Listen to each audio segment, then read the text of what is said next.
todos, ¿cómo les va? Veo algunos alumnos que han tenido buen profe privado, no me parece, por eso recordaba, y otros que están teniendo. Bueno, un poco yo les vengo a contarles de qué tratan las sociedades unipersonales. Para comenzar, podemos decir que hay como una cuestión de una disyuntiva de sociedad, pero unipersonal. ¿Por qué? Porque si hablamos de formas asociativas, pensamos en plural, pensamos en varios, ¿bien? Si no, haríamos individualidades.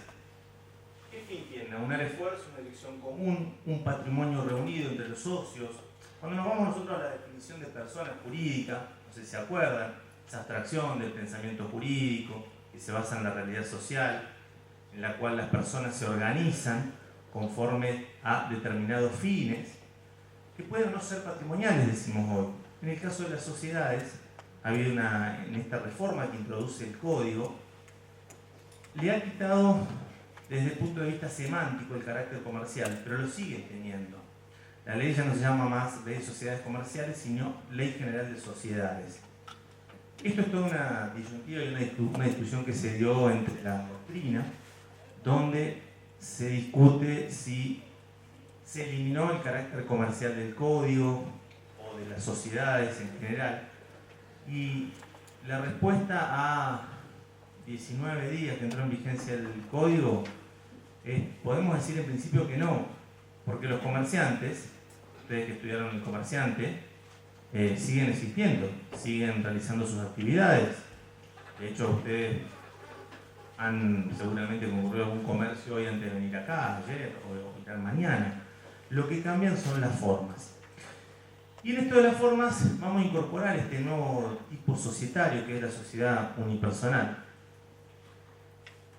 Pero antes tenemos que entender un poco las etapas históricas de las sociedades para entender de qué hablábamos. En la edad antigua, ¿por qué cuál es la característica principal de las sociedades o por qué se asociaban? Con un carácter, con un fin inmediato y transitorio. ¿Bien? Por ejemplo, construir algo, ir a cazar, ¿bien? Proveerse alimento. Ya en la Edad Media empieza a surgir la familia. ¿Bien? La familia que da origen después a la sociedad colectiva. ¿Bien? Ya tenía un fin distinto. Ya empezamos a ver que había hasta un fin común y hasta afectivo, que después parte de eso se hereda a lo que es las sociedades, en eso que les pide la ley, que tienen que haber una affectio societatis, que significa que tienen que tener esas ganas de unirse, esa voluntad de estar juntos y realizar un determinado negocio jurídico. Y en la Edad Moderna se introduce el capital, el fin de lucro. ¿Bien? Esto es a nivel general lo que ustedes podrán ver de sociedades. ¿Bien? Si bien muchos, ¿quién acá cursó sociedades? Son poquitos. Bien. El resto, ¿sabe lo que es una sociedad comercial? Aunque no lo crean, sí lo saben, pero después lo vamos a repasar. Siguiendo con el tema de esta cuestión de semántica, es más una cuestión de la doctrina que de la práctica. Por eso tengo esta imagen, 2 igual a 1, 1 igual a 2. ¿Cómo es esto? Hablamos de sociedad, hablamos de grupo, pero es uno. No. Técnicamente no es una sociedad. ¿Por qué? Porque es una sola persona. Es un fenómeno jurídico que permite organizar empresas, ¿bien? Tomando elementos del régimen de las sociedades anónimas. ¿Bien? Ese es el caso de nuestro país. Y en otros países del mundo se ha utilizado lo que es el régimen de las sociedades de responsabilidad limitada. Pero en sí, lo que buscan es limitar y diferenciar la responsabilidad del socio y a su vez el patrimonio del socio al patrimonio de la sociedad. Que sean distintos. ¿Bien? ¿Ahí entienden? ¿Me siguen? ¿Estamos en un contrato o un estatuto? Y más una declaración de voluntad unilateral. ¿Bien? Podríamos decir un contrato unilateral. En realidad el estatuto de una sociedad comercial está conformado por los mismos socios. Hablamos de una pluralidad de personas que van a dejar plasmado cómo van a relacionarse a lo largo de la vida de esa sociedad. Y acá es prácticamente, en realidad ese contrato lo va a celebrar de manera tácita con todos aquellos que vayan a contratar después con esta sociedad. ¿Bien? Cada uno que vaya a contratar va a ir a ese estatuto y va a saber que está contratando con una sociedad que pertenece a una persona. Bueno, la limitación de la responsabilidad, ya un poco lo comentábamos, busca, por un lado, asegurar no solo el patrimonio del socio, ¿bien?, o dueño, podríamos decir, sino el de la sociedad frente a las malas decisiones o los problemas financieros que pudiera tener, por ejemplo, el socio. Ustedes dirán, bueno, pero si es lo mismo, si vive de eso. No, porque puede haber cuestiones personales que vengan de otro lado que lo afecten. Y en esto, retomo un poco lo que les decía la decana recién, dentro de estos cambios que introduce el nuevo código, está el régimen de la sociedad conyugal respecto de los bienes. ¿Bien? La doctora se lo va a explicar mejor, la doctora Rossi, pero lo que hace la ganancialidad, que es el régimen que traemos ahora, y la posibilidad de optar por el régimen de división de bienes. Bien, hasta dirán, bueno, se acabó el amor, ya está, digamos, se tienen que poner de acuerdo si se van a, por si algún día se divorcian. Yo le veo otras implicancias que tienen que ver con el tráfico jurídico. ¿Qué pasa cuando ustedes contraten con alguien que tenga un determinado estado de sociedad conyugal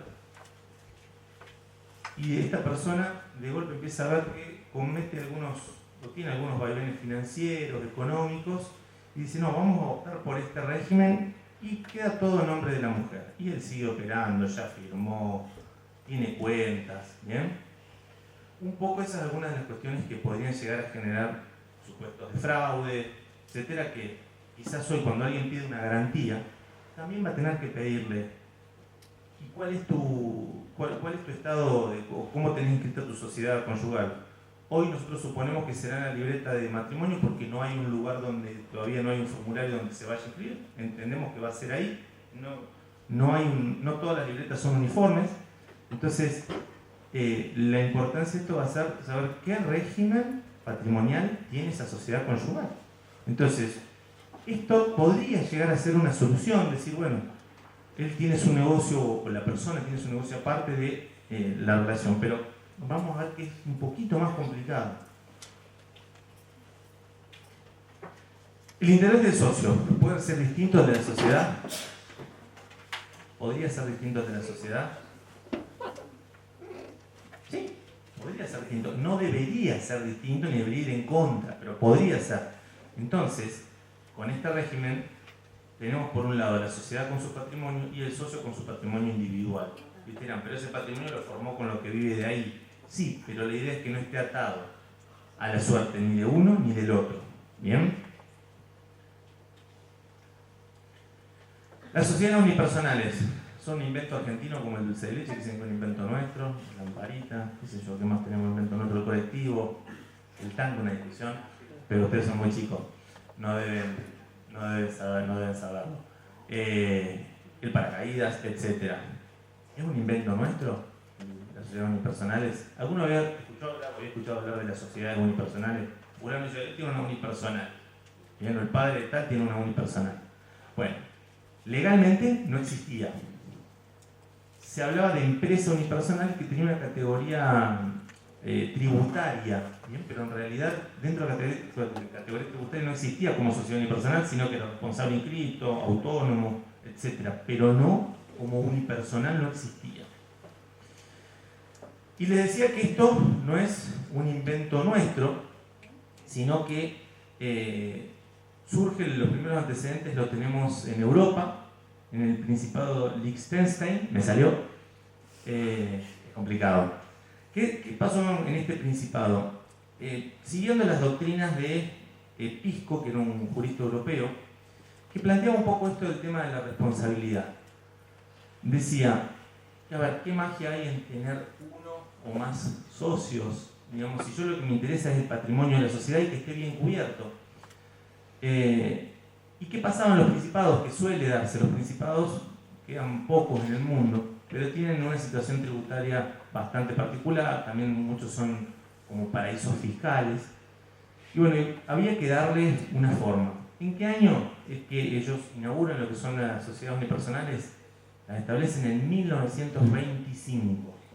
¿Bien? Estamos hablando hace casi 100 años. justamente también con un fin tributario, con un fin de recaudar y con un fin de regular una realidad que se estaba dando. De esta forma permitían que sociedades extranjeras se pudieran radicar también, que es un poco el modelo al que apunta el nuestro. En Alemania se instaura en el año 1994 la sociedad unipersonal, pero antes, ¿qué se daba? Y esto lo van a ver, en realidad se da en casi todos los países, hay un paso de la realidad. El derecho comercial tiene una característica que es consuetudinario, sigue la costumbre. Un derecho que necesita sí o sí ayornarse constantemente a las costumbres comerciales, como por ejemplo lo que es el comercio electrónico. ¿Bien? ¿Qué pasaba acá? En Alemania la gente cumplía el requisito. Tenían un testaferro o socio de paja, le llamaban ellos. ¿Qué hacían? Contrataban a alguien para que fuera socio, después esa persona les vendía las acciones y de ahí se transformaban en unipersonal. ¿Bien? Era una maniobra jurídica permitida, porque se permitía lo que se llamaba la unipersonalidad sobrevenida. En origen no estaba permitida, pero sí sobrevenida. O sea, se termina quedando una sola persona, quedaba. Finalmente, en 1994 se legisla esta realidad y se permiten las sociedades unipersonales anónimas. ¿Bien? En Francia también se buscaba dar un poco respuesta a la situación de los comerciantes, ¿bien? Luego de algunas cuestiones o algunas crisis económicas, también se daba esto, que muchos comerciantes terminaban buscando o se terminaban informalizando su actividad y no se les daba una herramienta jurídica para poder diferenciar su patrimonio del negocio, de la actividad que realizaban. Y así surge la posibilidad también de las unipersonales en Francia. En Gran Bretaña también surge, ya con un fallo jurisprudencial muy importante. Este fallo lo que permitió fue, porque ¿cuál era el principal requisito y que realmente era un impedimento? Tenía que tener 7 socios. ¿Bien? Entonces, una persona había creado una sociedad con este número de miembros. Finalmente, después se había dado o estaba llevándola a una unipersonalidad devenida y no estaba permitida. Luego de argumentar respecto de esta separación de patrimonios, se logra aceptar y tomar esta realidad que se estaba dando. Y en lo que es el continente americano tenemos distintos ejemplos, como en Costa Rica, que ya en la década del 60 en el Código de Comercio los incorpora. Tenemos en Chile, que en Chile sí les quería leer el artículo 2, que dice muy claro, define lo que es la empresa individual, nos hablan ya de empresa individual. Dice, la empresa individual de responsabilidad limitada es una persona jurídica con patrimonio propio, distinto al titular, que es siempre comercial y está sometida al Código de Comercio, cualquiera que sea su objeto. Podrá realizar toda clase de operaciones civiles y comerciales, excepto las reservadas para la ley de las sociedades anónimas.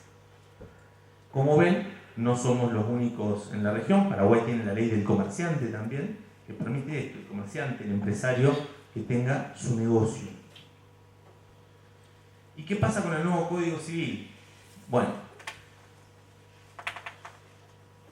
algunos críticos dicen críticos más fuertes, dicen que muerto el derecho comercial, que asistimos al velatorio del derecho comercial, porque se ha eliminado la palabra comercial.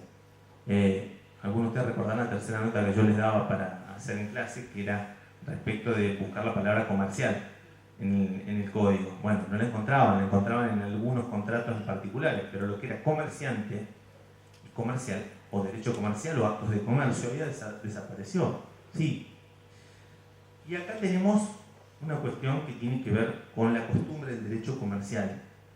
Y en esto se van formando distintas opiniones a medida que este código va avanzando.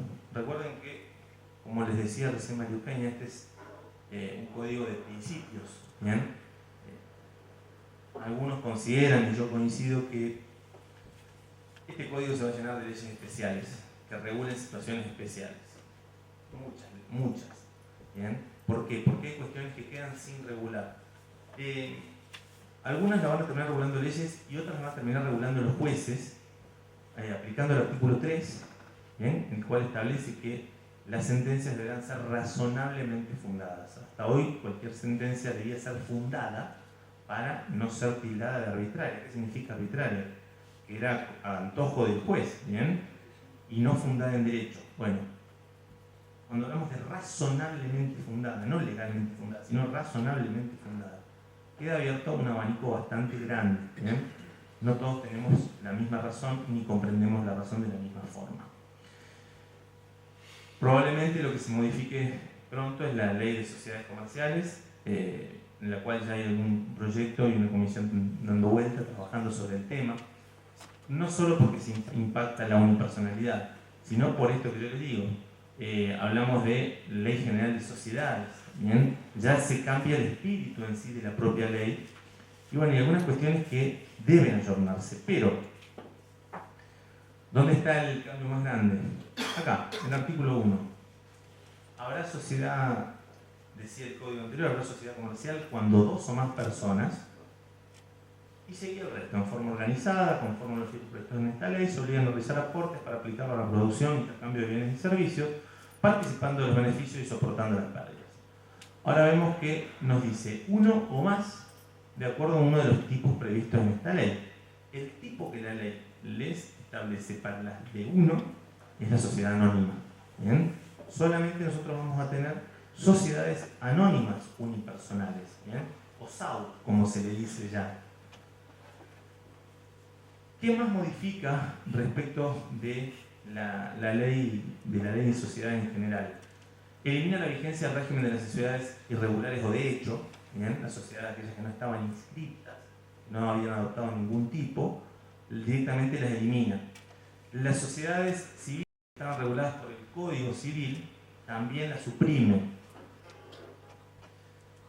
Esta nueva sociedad que crea va a ser hay una nueva sociedad que no se le adjudicó todavía una denominación determinada que supuestamente va a reemplazar a estas sociedades de hecho, pero todavía no tiene una forma ni ha sido definida. De ahí vienen algunas de las cuestiones que van a llevar a esta modificación de la ley de sociedades o el dictado de una nueva ley de sociedades para aclarar estas cuestiones. No fue una cuestión azarosa, sino que los codificadores lo pensaron en miras de una regulación o una actualización general de lo que es la ley de sociedades. Como les decía, otra de las incorporaciones que trae una normativa propia para las asociaciones que las sustrae, las lleva para otro lado. También se habla de que en los proyectos se va a incorporar directamente a las ONG como una categoría jurídica también. Ya no hablamos de fundación, también se va a incorporar a la ONG como una nueva categoría en algunos de los proyectos que hablan, digamos, para incorporar. Otra de las cuestiones que hacen es que la antigua ley, o antes de ser reformada por el Código, decía que solamente los esposos podían formar una sociedad de tipo de capital, ¿bien? O mixta, que sería la SRL o SA. Ahora pueden realizar cualquier tipo societario. En realidad, en la práctica, la mayoría de las sociedades son sociedades anónimas o sociedades de responsabilidad limitada. Pero no obstante les permite adoptar algunos de los otros tipos, como el capital industria o colectivo, por ejemplo. Sí o sí debe contener la sigla SAU, así como la sociedad anónima tiene que contener la sigla SA, así como la SRL tiene que contener la sigla SRL o Sociedad de Responsabilidad Limitada. Después, bueno, lo que hacen las cuestiones de cómo debe aportarse capital, pero ustedes se preguntarán, ¿y para quién sirve esto? ¿Bien? Esta ley, la ley que es del código, ¿no? que ha modificado la ley, realmente no tiene la utilidad que todos pensamos en su momento, que era la posibilidad de, justamente yo les decía al principio que el derecho comercial es consuetudinario, es así, va a buscar la costumbre, va a tratar de ayornarse a la costumbre. Bien, había una situación, o hay una situación que tiene que ver con los emprendedores, microemprendimientos, que para formar una sociedad, por ejemplo, hoy cualquiera de las dos sociedades de capital más utilizadas, sea o SRL, estamos hablando que tiene un capital social de 100.000 pesos. Entonces, si hablamos de un microemprendedor que quiere separar su capital de la suerte del emprendimiento o el capital del emprendimiento de su suerte personal, no va a poder acceder. Este tipo societario no está pensado para ese tipo de personas, sino que está pensado para una sociedad extranjera que quieran radicarse en el país, con algunas limitaciones. Está pensado también para algún gran contribuyente, como por ejemplo podría ser alguien que se dedique a la actividad agropecuaria. Estamos hablando que quien hoy se dedica a esta actividad tiene ya una logística jurídica, financiera y contable que le podría permitir sostener todos los requisitos que establece este tipo societario, y que quisiera esa persona a su vez ser el único dueño de todo. ¿Bien?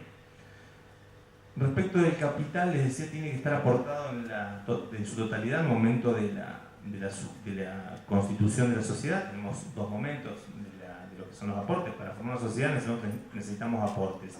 Tenemos dos momentos que son la suscripción, que es el compromiso de aportar, y la integración, que es el efectivo aporte. En el resto de las sociedades se permite que esa integración, ese aporte efectivo, cuando sea en dinero, se puede hacer como mínimo el 25% al momento de la constitución y el saldo en 2 años. Y luego, mediante una operación contable, generalmente se toma de las ganancias. Pero acá le pide que este capital lo constituyan, lo suscriban, lo integren en el acto de la constitución. No puede tener otra SAU. ¿Bien?